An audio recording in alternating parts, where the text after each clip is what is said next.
فضل إنظار المعسر.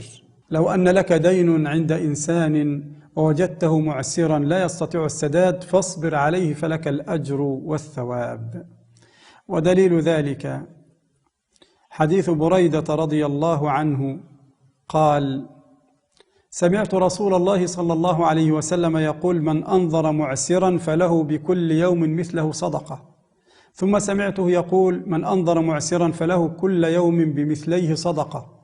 فقلت: يا رسول الله، سمعتك تقول من أنظر معسرا فله كل يوم بمثله صدقة، ثم سمعتك تقول من أنظر معسرا فله كل يوم بمثليه صدقة. فقال رسول الله صلى الله عليه وسلم: له بكل يوم صدقة قبل أن يحل الدين، فإذا حل الدين فأنظره فله بكل يوم مثليه صدقة.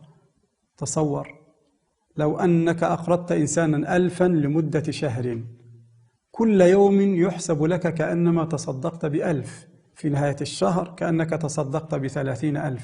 لو قال لك أنظرني شهرا آخر، هذا الشهر كل يوم بمثليه صدقة، كل يوم ب2000، وهكذا في نهاية الشهر 60,000 كأنما تصدقت بها.